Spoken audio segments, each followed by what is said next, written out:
something on YouTube. But I'm like, I'm good. Like I'm one. Yeah, you want to. You're arguing to keep the law. Oh. Okay. Yeah, we introduce. I'm sorry. We introduce our sites. Okay. Yes, this is the pro, and this is Austin, and that's Heidi, and then this is the craft, and that's Dylan. That sounds fair. Pro side will go first. Again, we'll allow both pro speakers to share their opening arguments before we ask questions. All right. Sorry, what did you say? Oh, just said we'll ask questions after both pro speakers are done talking. All right. Okay? All right. It is a clear and decisive decision that the new school lunch requirements should be replaced. Our society is determined by the role of its citizens. When we fall short of our expectations, we disassociate ourselves in society to our soul-promising gadgets, we are truly destined for collapse. When in our lives do we ever need more government control to tell us how much we should eat and how much we should pay for what we are eating? I thought in my mind and the minds of others that we broke away from such inconceivable rules and regulations. This is what our country and nation fought for. This is what our founding fathers fought for.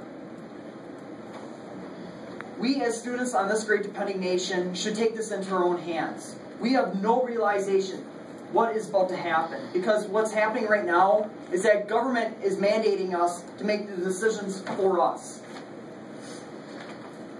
A great author named Thomas Paine, who wrote the book Common Sense, said that it is up to the responsibility of the people in this country to protect itself from its own government.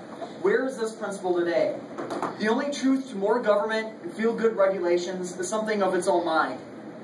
When Barack Obama signed the Hunger-Free Kids Act of 2010, many inconceivable events and things took place from last year to this year.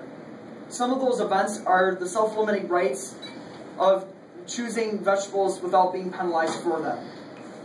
And don't forget the undersized portions in the meal. And not having a choice to choose low-fat milk versus 2% milk. These school lunch requirements are some of the most ridiculous rules I have ever heard of.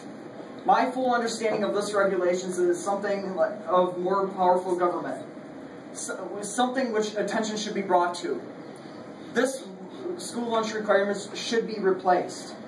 The most concerning problem that I have with USDA's food lunch requirements is of being penalized for not taking fruits or vegetables with a given meal.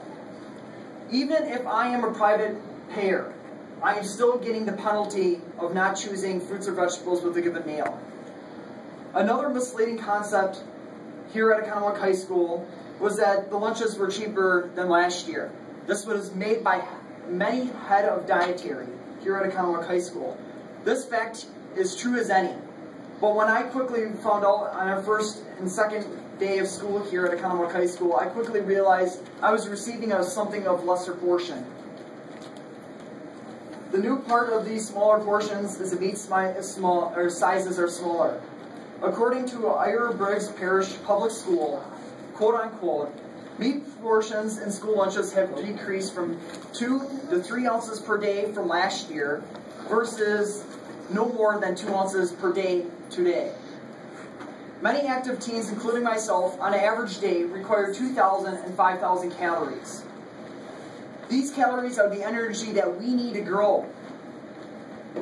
This new policy mandates everyone, I mean everyone, to receive up to 700 to 850 calories per lunch. This regulation does not account for those of different body types. This act assumes that everyone requires the same amount of food, with the same amount of balance of nutrients. It does not account for those who are physically active either. In a letter back from the United States Department of Agriculture, they plainly cite that, quote-unquote, that you can also structure after-school snack programs, supper programs, to provide additional foods for those who need them.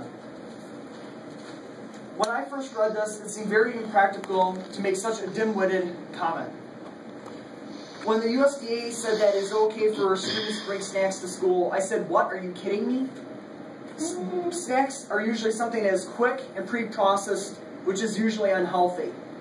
This is a comment that can only be seen from government. Government always seems to make these dim-witted comments to cover up the real problem of the real flaws in the bill.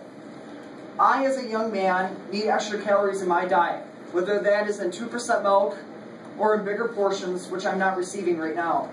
The minimum calorie limit for men is 1,500 calories. This is a quote from caloриecount.com. As a result of these new rules, many kids are left feeling hungry and unable to focus in school. One of these kids is myself. With the smaller portions, it results in less focus in the classroom. Maybe this is why schools had shut down vending machines during class. Many students and parents, in the article, many students and parents aren't happy about the new federal school lunch requirements, even state that the food has lesser portion. The quote from this article is that some of our wheat buns are smaller. We've even cut portions in half from what they were the previous year before. When will we, as young adults, ever get the choice to what we can have in our meal and without being penalized for it? I want, as is what many want, is the freedom of choice. I want to be one of those people who chooses my own meal, not the government choosing it for me. When we first tried to define what citizenship really meant, many students in this very classroom said that citizenship means freedom. When I hear the word freedom, I usually think of freedom of choice. But when the government takes these